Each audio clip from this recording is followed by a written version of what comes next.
Welcome one and all to the second installment of Pointless Pitches, the show where we take a game franchise and turn it into a TV/streaming show. Today we'll be covering Donkey Kong, which has presented a few problems. So, those who remember the previous episode may remember that with Halo, it was actually rather easy to adapt due to the fact that each game leads into the next rather nicely. I didn't really have to start coming up with things to connect the games until a bit later on. This one is a bit more difficult due to the fact that Donkey Kong, as a franchise, while it does have a canon, it is less simple than figuring out something like a story-driven game like Halo.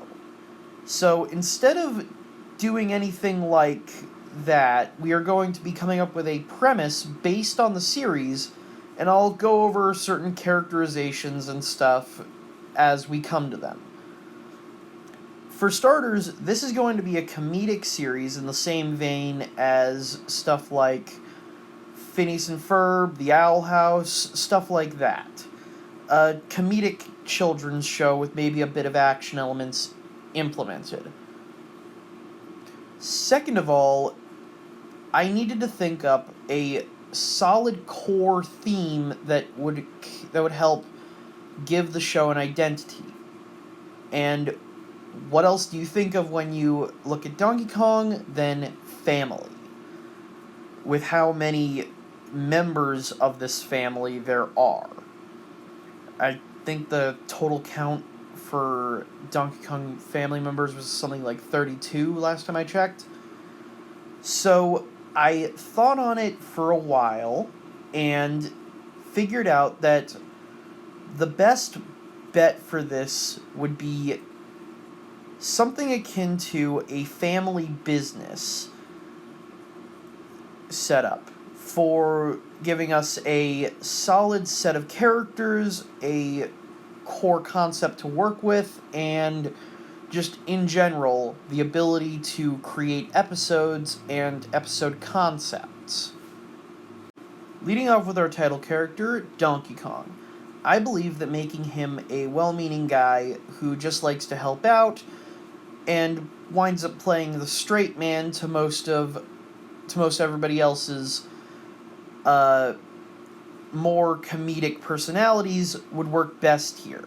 Not that he wouldn't be able to make a few jokes or anything like that, it's just most of the time, since he'd be hanging out with characters like Diddy or Cranky, giving him a solid personality like that can play off of the others easily will help out in the long run. Next up, we've got Diddy Kong. He will work best as a kind of troublemaking little kid type of character. Not intentionally causing problems, but a tricksy side gets the best of him at times. Causing problems, not necessarily intentionally, but typically getting a laugh out of any problems he does cause.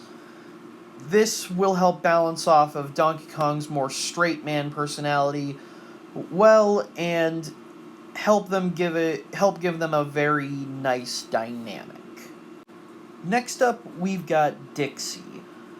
In the actual canon of the games, she's Diddy's girlfriend, and that's gonna carry over here, with her acting kind of as a sidekick to him, making her more or less another well-meaning character who tends to clean up after Diddy when he causes a rather large problem. But for more small-scale stuff, just kind of going along with what he does, giving kind of a shrug and a nod. That gives her a solid dynamic with the character she's likely going to be interacting with the most, and creating a solid personality for her that will develop as needed throughout the show.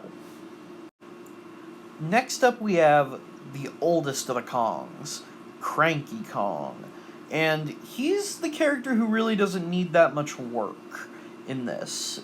He roughly works the best, kind of just complaining about all the youngins and their newfangled technologies and stuff, and how things were better in his day, but still coming to the aid of the rest of the characters when necessary. This will help him work off of characters like Donkey Kong and Diddy rather well as most of the other characters in the show. Next, we got Funky Kong. He, in the games, mostly hangs out with the Kongs to have a good time, see what's going on, and that can translate very easily into a TV show. However, he will also lend a hand at times, if he feels like it.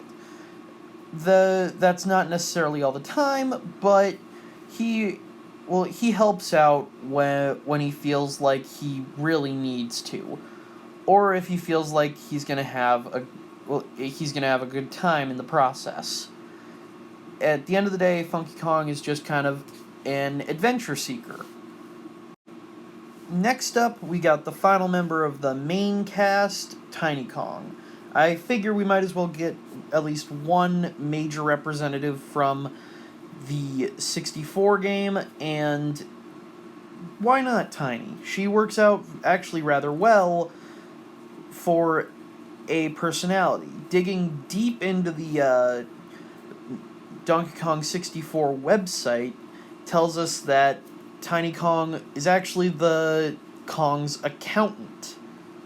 No, I am not making that up. That is real. So, I figure for her, expand on that a bit more and make her the smartest Kong in the family.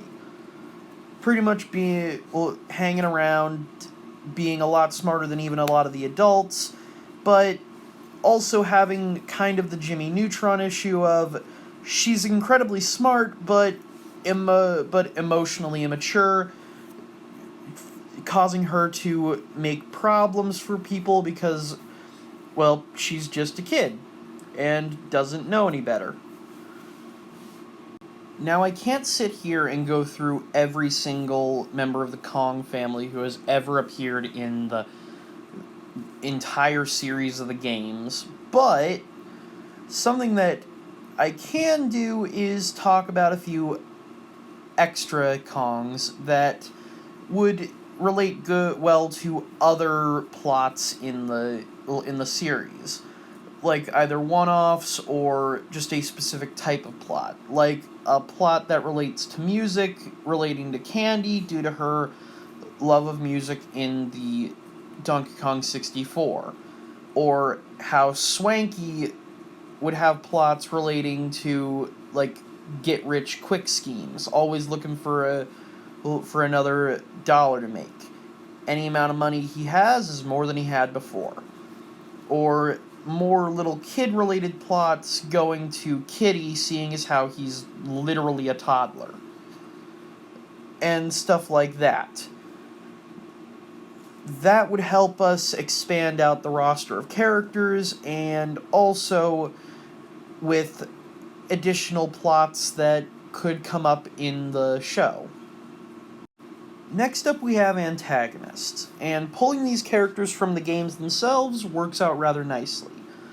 Like, for reference, King K. Rool works rather well as a bit of a bumbling antagonist who doesn't really pose much of a threat, but can cause problems on occasion, and help out with giving the show a fresh take in every episode. And on the other end, we've got Dread Kong, acting as more of a serious antagonist, causing major problems, but usually showing up rarely in the series. You could go with another Kong or another antagonist from Jungle Beat like Ghastly King or Cactus King or Karate Kong or Sumo or whatever you want to do, but if I'm being honest, I just really like Dread Kong's design, so that's what I went with.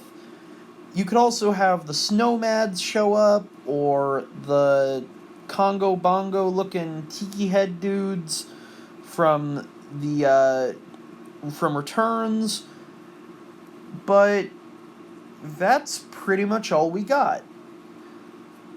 The only thing I'd like to say before ending it out is, as for a setting, jungle would probably work best, and maybe have a few episodes where they go to a city as paying respects to DK's roots, but that's really all I got for you.